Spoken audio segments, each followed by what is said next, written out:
Hi, everybody. Welcome to Staring Down the Darkness. I'm Danny.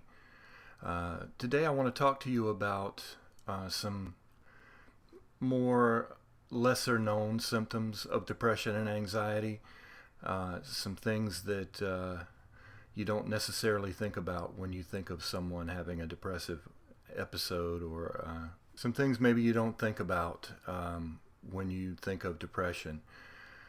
Everybody thinks, a depressive episode, somebody's depressed, they're sad, they don't have any energy, they may be in bed, they may cry, they may not want to talk, isolate themselves. But there are other things that go with depression. There are other parts of a depressive episode and things that may be recurring in people that have depression and anxiety that people may not actually think about. One of them is cognitive function impairment. So the brain don't work like it used to. So we tend to overthink everything. I know I do. And the way our brain works is if we do something wrong, or if something happens that is a negative circumstance for us, we're going to brood over it and go through all the reasons why it went wrong, and we're going to blame ourselves. And then we're going to probably go back in the past and think about other things we did wrong that was our fault. And, it's all feeding into the we're worthless, self-blame type thing. And what happens is we get kind of caught in that. Now, your brain needs to have working memory like a computer to be able to function. And what we have going on with us is we are brooding over past issues, past mistakes. We're brooding over the situation we're in, how we got ourselves to the situation we're in, how we can't seem to get out of the situation we're in. All that's going on in our head, as well as a million other reasons why we don't feel worthy of being around. And it's a cerebral hurricane going on in there, and it leaves no room for things like, where are my keys? Or, I can give you an example. When I saw a psychiatrist, I've seen many, but one of the ones I saw for an evaluation asked me how many nickels are in $1.25. And I tried to do the math in my head. I couldn't do it. I was blank. And I got angry and I said, well, you tell me what this has to do with anything and I'll tell you how many nickels are in $1.25. But I didn't know. I couldn't do the math in my head. And one thing he told me is, if you have a depressed episode, or if you have depression, it can limit your cognitive abilities. You have to free up some of that stuff that's going on in your head so you can have room for other stuff you may need to, get through the day.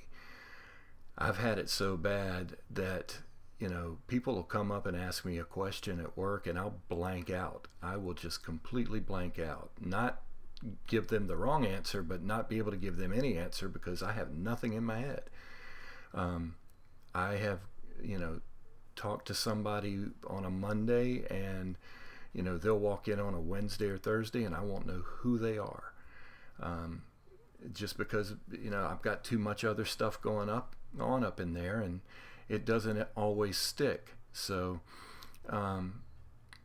we tend to have a lot of issues of getting stuck. One of the things that we can do to get out of this is again where I go to depression being a self-feeding monster, is what we need to do is we need to redirect our thoughts to something else to get us out of that brooding and out of that hurricane that's in there, so we can start to focus and release some of that stuff in our head and put it away, so we can then go on and focus on other things and maybe get out of that rut. But the fact that we need to release that, there's no way to release it because we can't get out of that space in our head where, we just blame ourselves for everything.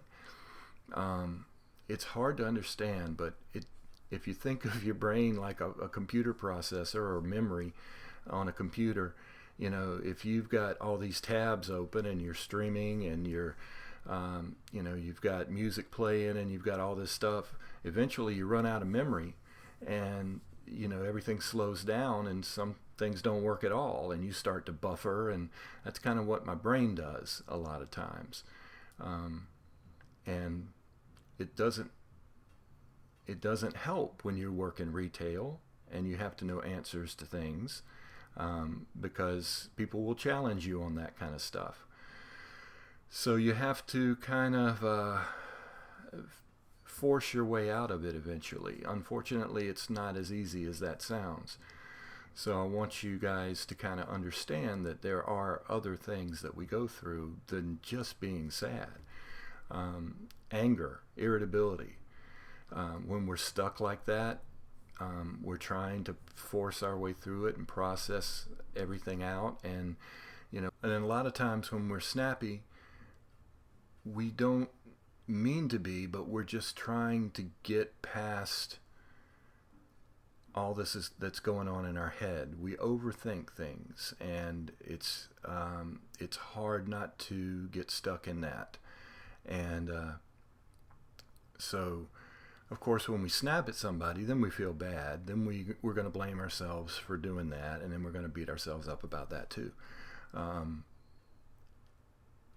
But these are the kind of things that are not normally associated with depression. It's like our brain doesn't get the message about how blame works and how what's normal as far as how blame works. And it's like one thing will go wrong, and if we did something wrong, or even if we didn't, we're going to blame ourselves, and then we're going to start blaming ourselves for everything. And if I wasn't here, none of this would have happened. We are so in our own heads that it's hard to get out and free up those cognitive resources to be able to sometimes even make a good decision. A lot of times we don't even want to make decisions anymore because we can't discern one from the other. A lot of times it doesn't matter to us. We have no feeling about it because we got too much going on inside. Even if it's, what do you want to eat? You want to eat Chinese food? You want to eat Italian food? You want to eat Spanish food? We don't care because it's all going to taste the same to us at that point, because we're just too eaten up with everything else to really care. And it's hard to convey that to other people who don't understand. The medicine that we're on a lot of times doesn't help with the cognitive function either. I've heard of people getting medicine head, and some of the stuff they put us on makes us sleepy. And so if you're on something for a long time, you can see some of your cognitive function go away as well. That doesn't mean don't take it, but it does mean that you're just going to have to kind of fight through it and try to get yourself focused on something else. And while that sounds easy, it's not. And anyway, I just wanted to talk about that and let you guys know that anger, irritability, and cognitive function, memory loss, not being able to think of something right away, a lot of that goes with it, and that is something that we have to deal with on a daily basis as well. So if you're out there and you're having these issues, you're not alone. You are one of us that do, and we fight through it.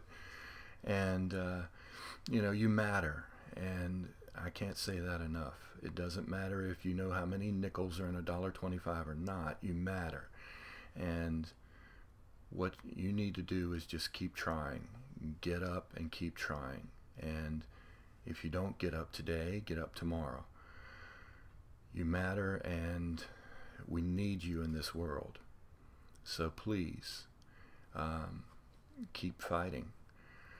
Folks, if you haven't already, hit the subscribe button down there below. Hit the bell if you want to get future notifications of future videos that I put out.